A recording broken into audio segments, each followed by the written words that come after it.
Hello everyone, in this video I'm building the Honda RA272 from Tamiya in 120 scale. I chose this kit because I'm a big Formula 1 fan and this model represents the 1965 Mexico Grand Prix winner and it looked like a great kit to build.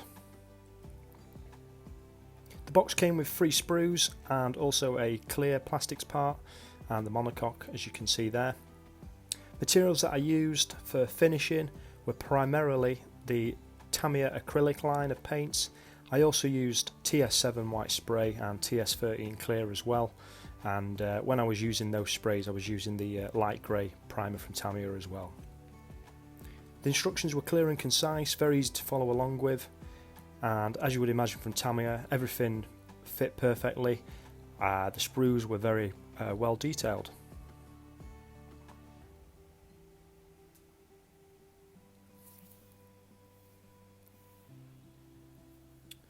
So I began with the engine assembly, and what I decided with this model is I would focus primarily, do it in phases where I would concentrate on the engine, then I would worry about building the monocoque. Pretty much followed the steps. Always wash my sprues in warm soapy water, and once they were dried, I cut them out using my sprue cutters as close as I can to the parts, and then I just tidy them up with a filing stick. And I do this with all the parts. To stick them together, I like to use Tamiya extra thin cement. Works very well, and it's a glue that I'm used to. What I did with the engine as well, I would again I broke that down into phases where I would build certain parts, paint them, then prep the next parts, paint them, and then stick it all together. And I thought that worked quite well. Overall, the engine took me a couple of days from cutting from the sprue to completion. Probably say the most trickiest part of the build was the engine frame, which is what you can see now. Again, when I say tricky, it wasn't really that tricky. It was just a case of gauging it to make sure it was at 90 degrees and it fitted correctly. To add a little bit of visual interest as well, something that it doesn't say to do, but I just drilled out the exhaust system again just to add a little bit of visual interest.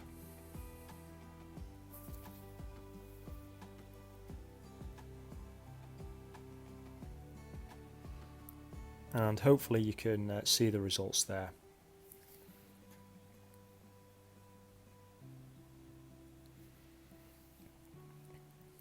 So here you can see how I'd prepped all the parts, put them on lollipop sticks, and I wrote down all the paints that they would be getting sprayed up in, just to make my life easier and simple.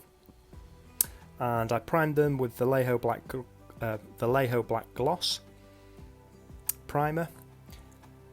And you can see there I'm using primer, 20 psi on my hardened Steenback airbrush, and I exclusively use 20 psi throughout the build, and I'm using a 0.4 needle as well. The primer, it's a good primer. It's meant to make the metallics kick a little bit more. It took a little bit of getting used to. It either splutter or it was a little bit runny. It's my first time using it. However, I always practice on some plastic spoons, and then when I was content, that's when I shot it onto the plastic parts.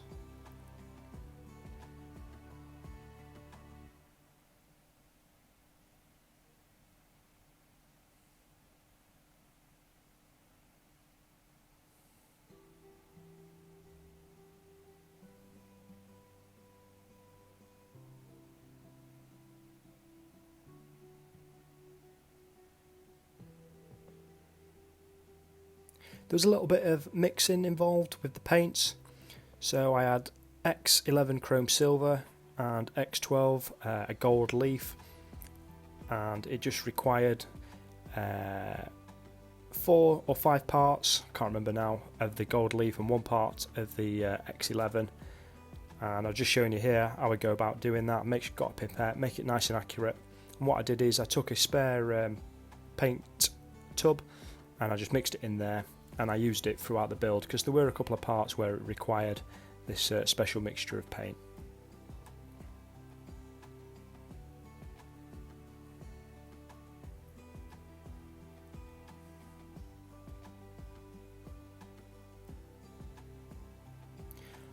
I always like to give my paints a good stir before I use them as well.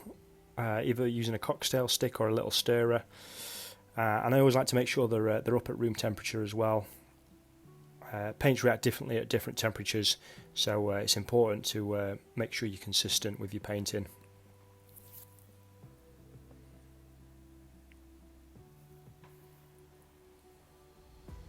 And there is the mix paint, and it has, can't really see it on the camera, but it has it's a little bit lighter than the gold leaf, and that will be used for the grill later in the build.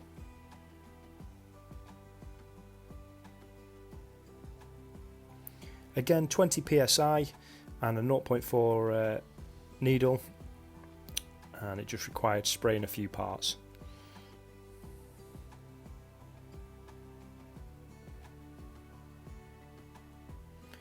Now, when I'm gluing plastic to plastic, I like to use the Tamiya extra thin cement, as you've already seen. But when it came for painted parts, I was using the AK Magnet CA glue. I was a little bit apprehensive about what CA glue to use, and I asked around on a few forums.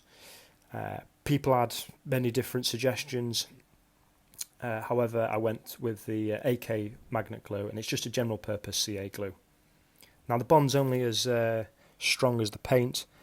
However, since this has been built, there's been no issues with the bonding.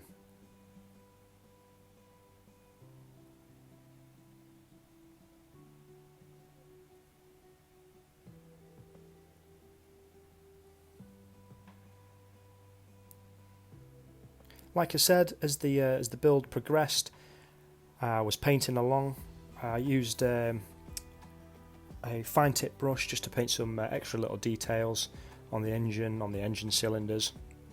Tamiya paints don't have a good rep for painting straight from the glass jar. However, I feel in small little doses, it's not too bad.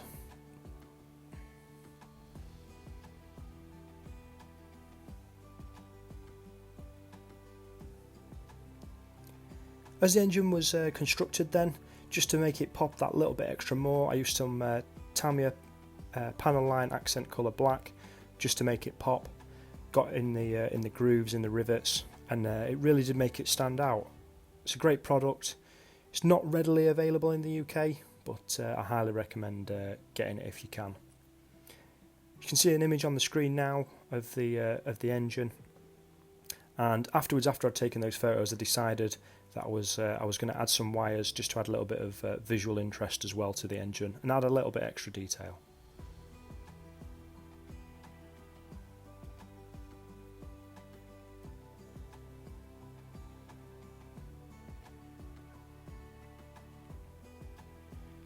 All I did then was take a little bit of electrical wire. It may have been a little bit too thick for this scale, but it does look good on the finished product. And I'd seen some reference photos that someone had sent me on the Brick Modeler forum, and I thought, yeah, what the hell, I'll apply some wires. I did have some red electrical wire to go horizontal to the image as we see it. However, it just looks a little bit cluttered, so I just applied these black electrical wires, and I left it at that. And it does look a little bit better in my opinion.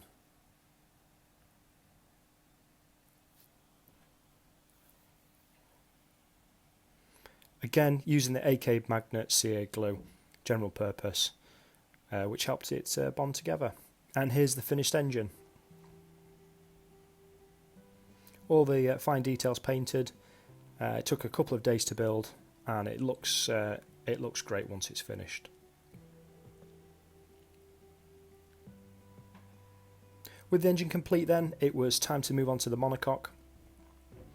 And I say the monocoque, it's pretty much the rest of the build.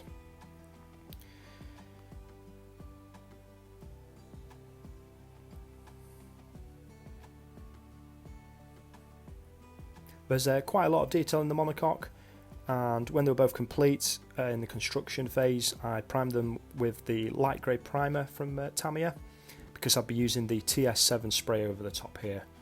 I didn't want to cross-contaminate different types of paints.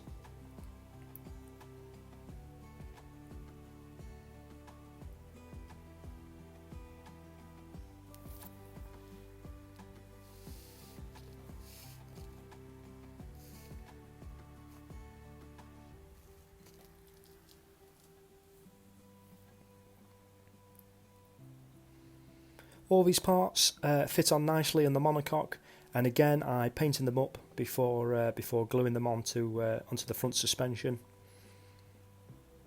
And there was a little bit of fine paintbrush detailing as well to go along with it.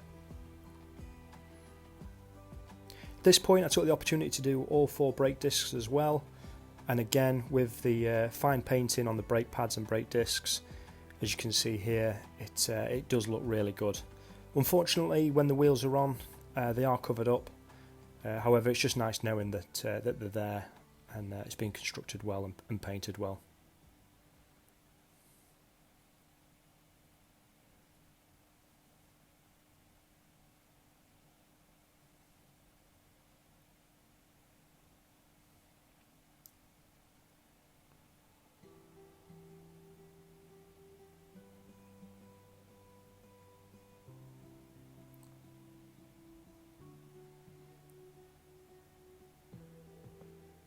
The front suspension went together really good, and it allows movement of the wheels as well to turn left or right. So when you are taking photos, the wheels can be turned in or turned away, which is a great little feature. It all clips in, and it tells you in the instructions not to glue those certain parts. But again, instructions are all clear and concise, and very easy to follow along to.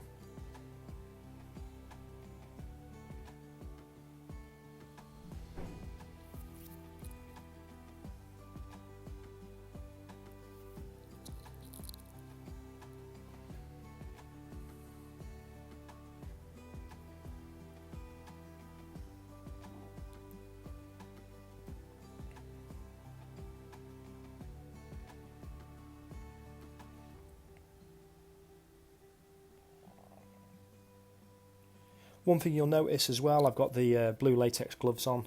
Whenever I'd painted a part, I refrained from touching it with my hands. I always use the gloves as well, not to get any greasy fingerprints on it, or just any natural oils from my fingers. I wanted to keep it nice and pristine.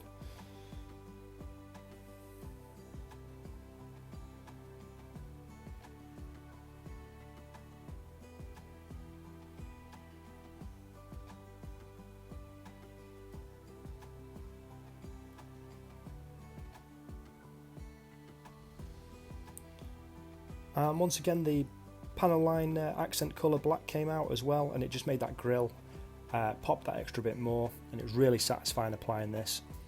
I gave the panel line accent colour a good stir, gave it a good mix up, and then when I loaded the brush up, I just dabbed it off on the paper towel just to get rid of a lot of excess, just so it wasn't flooded. And I think this was quite nice. It makes it pop, and it doesn't stand out too much with flooded panel line colouring. With regards to the seat, again it was sprayed up in semi-gloss black, and then in the semi-gloss from Tamiya, and then I also masked up the top of the seat, which I was pretty chuffed about, and gave it a grey colour. Then it was time to move on to the main bodywork. And like I mentioned before, I'd already washed it in warm soapy water, and I just gave it a going over with 400 grit sandpaper just to roughen it up and just help the primer stick to the surface. And you can see there the difference between a sanded part and a non-sanded part. The top part there that you can see that I'm holding in my right hand, that goes on the inner side of the cockpit, and will be sprayed black. So I used the light grey primer, and I gave it 2 light mist coats, careful not to overload it, going over quite fast so as to so it doesn't run, getting underneath. And on the first coat as well, I wasn't too bothered about 100% coverage, as long as it was slowly getting covered over the layers.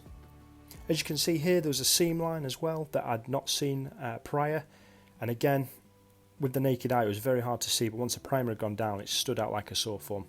So I took some 1200 grit sandpaper, gave it a wet sand and resprayed it, and everything was tickety-boo afterwards. and you can see there once it's been tidied up that seam line's gone, and it was on both sides, primarily on the right hand side of the cockpit. The left hand side wasn't too bad.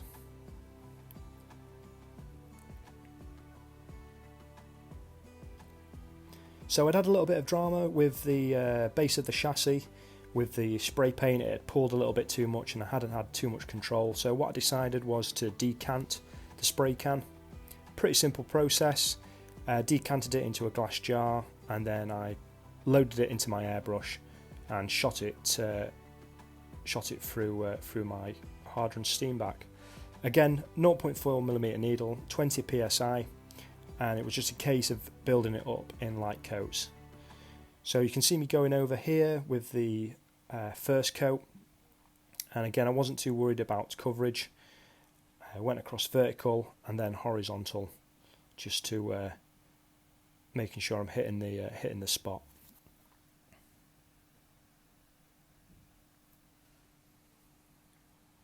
I gave it about an hour in between coats before applying the second coat.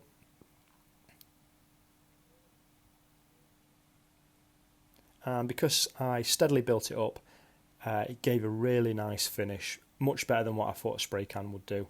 And you can see here how it's looking after 2 coats.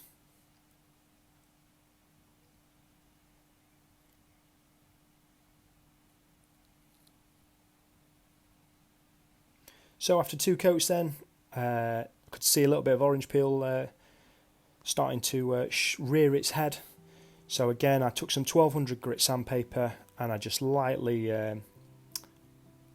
sanded it down, not too much as to take the paint off, but just enough just to smooth it out, which would make the finish, in my opinion, look a lot better.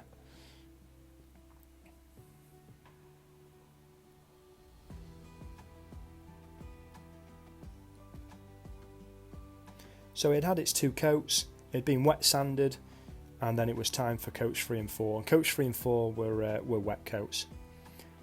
Now I'm not sure if you can see it, but the nose cone and the main monocoque, to my eye they looked a little bit different in tone. So I decided to put them on and I would spray them together, concentrating more on the monocoque rather than on the nose, until I was satisfied that they were both at the same colour.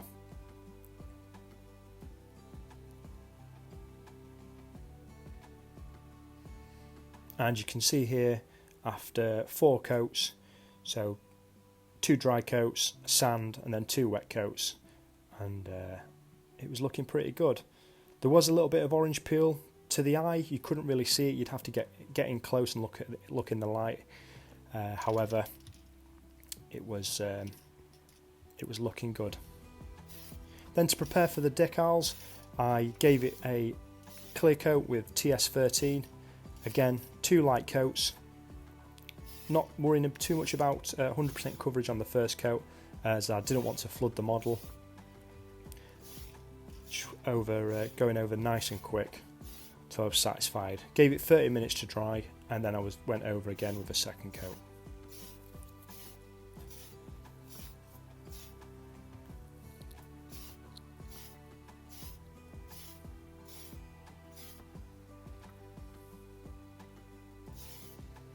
And this is how it was looking after 2 coats of clear.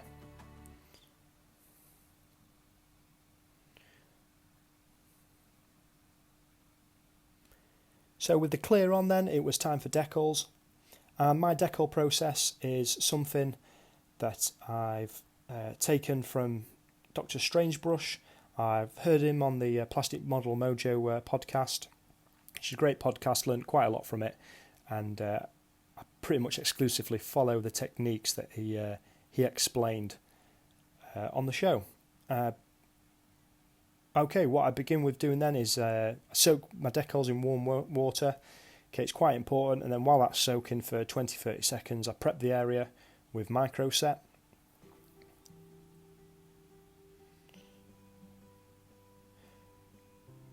Once I'm content, I take out the decal from the water, and by this stage it's easy to slide off the backing. I touch it on the kitchen tissue, and that just removes the excess water. Then I set the decal on top of the micro set and add a small amount of the set to blend the decal in and just to help soften it up.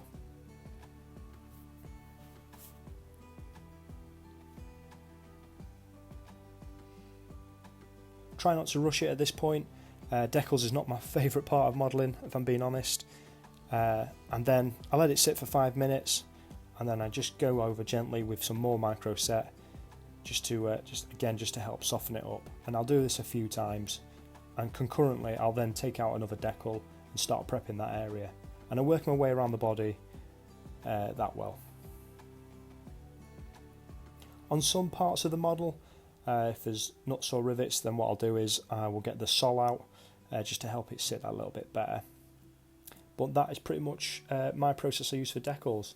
And you can see here the decals were sitting lovely. There was no silver in. Everything went down really well. The decals were raised a fraction.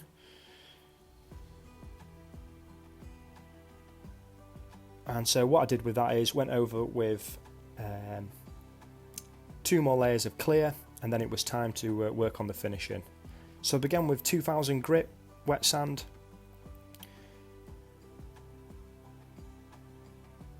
Just to rub it down, get it nice and smooth, and then I moved on to 4000 grit. Little round circles, just to smoothen it out. So the 4000 was a micro mesh that I got from hiroboy.com, and then I moved on to the 8000 micro mesh as well, and it really smoothed it down and dulled it out. I was a little bit apprehensive about this, but I'd already practiced on a spoon, and I was content.